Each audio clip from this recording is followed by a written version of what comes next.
ਜੀਵਨ ਦੀ ਮਹੱਤਤਾ ਅਤੇ ਵਰਤੋਂ। ਜੇਕਰ ਇਸ ਨੂੰ ਸ਼ੁਰੂ ਵਿੱਚ ਸਮਝਿਆ ਅਤੇ ਸਮਝਾਇਆ ਜਾ ਸਕੇ ਤਾਂ ਉਹਨਾਂ ਕੁਸੰਸਕਾਰਾਂ ਨੂੰ ਵਾਪਰਨ ਅਤੇ ਅਲੋਪ ਹੋਣ ਦਾ ਮੌਕਾ ਮਿਲੇਗਾ ਜੋ ਮਨੁੱਖ ਨੂੰ ਜਾਨਵਰਾਂ ਦੀਆਂ ਪ੍ਰਵਿਰਤੀਆਂ ਨਾਲ ਢੱਕ ਕੇ ਰੱਖਦੇ ਹਨ, ਜਿਸ ਦੇ ਕਾਰਨ ਸੰਕੀਰਨ ਸਵਾਰਥ ਤੋਂ ਸਿਵਾਏ ਕੁਝ ਸਮਝ ਨਹੀਂ ਆਉਂਦਾ। ਵਾਸਨਾ ਅਤੇ ਲਾਲਸਾ ਦੀ ਪੂਰਤੀ ਤੋਂ ਇਲਾਵਾ ਹੋਰ ਕੋਈ ਇੱਛਾ ਅਤੇ ਅਭਿਲਾਸ਼ਾ ਪੈਦਾ ਨਹੀਂ ਹੁੰਦੀ। ਪੰਡਿਤ ਸ਼੍ਰੀ ਰਾਮ ਸ਼ਰਮਾਚਾਰਿਆ। ਪੁਸਤਕ ਦਾ ਨਾਮ ਅਨਾਚਾਰ ਤੋਂ ਕਿਵੇਂ ਨਜਿੱਠੀਏ। ਪੁਸਤਕ ਦੀ ਜਾਣਕਾਰੀ। ਇਹ ਮਨੁੱਖ ਉੱਤੇ ਪਰਮਾਤਮਾ ਦੀ ਵਿਸ਼ੇਸ਼ ਰਹਿਮਤ ਸਮਝੀ ਜਾਣੀ ਚਾਹੀਦੀ ਹੈ ਕਿ ਉਸ ਨੂੰ ਉੱਚ ਪੱਧਰੀ ਬਣਤਰ ਵਾਲਾ ਸਰੀਰ ਅਤੇ ਮਨ ਪ੍ਰਾਪਤ ਹੋਇਆ ਹੈ। ਇਹਨਾਂ ਦੇ ਬਲਬੂਤੇ ਹੀ ਉਹ ਅਜਿਹੇ ਉਪਰਾਲੇ ਕਰਕੇ ਤਰੱਕੀ ਦੀਆਂ ਉੱਚੀਆਂ ਚੋਟੀਆਂ ਤੇ ਪਹੁੰਚ ਸਕਿਆ ਜੋ ਹੋਰ ਸਰੀਰਾਂ ਵਿੱਚ ਬਲਵਾਨ ਮੰਨੇ ਜਾਣ ਵਾਲਿਆਂ ਲਈ ਵੀ ਸੰਭਵ ਨਹੀਂ ਹੈ। ਪ੍ਰਸ਼ਨ ਇਹ ਪੈਦਾ ਹੁੰਦਾ ਹੈ ਕਿ ਇੰਨੀ ਅਨਮੋਲ ਦਾਤ ਪ੍ਰਾਪਤ ਕਰਕੇ ਵੀ ਮਨੁੱਖ ਕਿਸ ਹਨੇਰੇ ਵਿੱਚ ਭਟਕਦਾ ਹੈ। ਪਾਸ਼ਵਿਕ ਪ੍ਰਵਿਰਤੀਆਂ ਦੀਆਂ ਜੜ੍ਹਾਂ ਕਿੱਥੇ ਛੁਪੀਆਂ ਹੋਈਆਂ ਹਨ।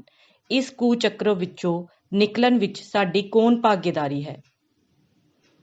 ਇਹਨਾਂ ਸਾਰੇ ਸ਼ੰਕਾਵਾਂ ਦਾ ਹੱਲ ਅੱਜ ਦੀ ਪੁਸਤਕ ਵਿੱਚ ਤੁਹਾਡੇ ਸਾਹਮਣੇ ਪੇਸ਼ ਕੀਤਾ ਗਿਆ ਹੈ, ਜਿਸ ਵਿੱਚ ਲੇਖਕ ਨੇ ਇਹਨਾਂ ਸਾਰਿਆਂ ਨਾਲ ਨਜਿੱਠਣ ਲਈ ਕੁਝ ਸਰਲ ਅਤੇ ਅਮਲੀ ਤਰੀਕੇ ਦੱਸੇ ਹਨ।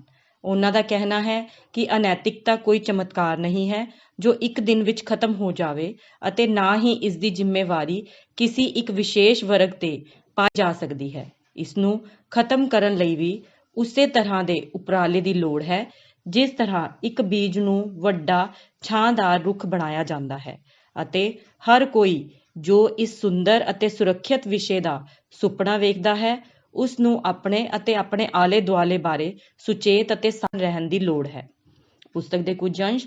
ਇੱਕ ਸੁਸੰਸਕ੍ਰਿਤ ਬਗੀਚੇ ਅਤੇ ਇੱਕ ਗੈਰ ਕਾਸ਼ਤ ਕੀਤੇ ਝਾੜੀਆਂ ਵਿੱਚ ਜੋ ਅੰਤਰ ਹੁੰਦਾ ਹੈ ਉਹਨਾਂ ਵਿੱਚ ਵੀ ਇਹੀ ਪਾਇਆ ਜਾਂਦਾ ਹੈ ਜੋ ਜਾਨਵਰਾਂ ਦੀ ਪ੍ਰਵਿਰਤੀ ਦਾ ਪਰਦਾ ਨਹੀਂ ਹਟਾ ਸਕੇ। ਕੁਸੰਗ ਤੋਂ ਬਚਣ ਅਤੇ ਸੁਸੰਗ ਤੋਂ ਲਾਭ ਪ੍ਰਾਪਤ ਕਰਨ ਦਾ ਸਭ ਤੋਂ ਆਸਾਨ ਤਰੀਕਾ ਹੈ ਸਾਹਿਤ ਪੜ੍ਹਨ ਵਿੱਚ ਰੁਚੀ ਪੈਦਾ ਕਰਨਾ, ਜੋ ਜੀਵਨ ਵਿਦਿਆ ਦੇ ਹਰ ਪਹਿਲੂ ਤੇ ਰੋਸ਼ਨੀ ਪਾਉਂਦਾ ਹੈ। ਦੇਖਣ ਅਤੇ ਸੁਣਨ ਵਿੱਚ ਪ੍ਰਭਾਵਿਤ ਕਰਨ ਦੀ ਅਸਾਧਾਰਨ ਸਮਰੱਥਾ ਹੈ।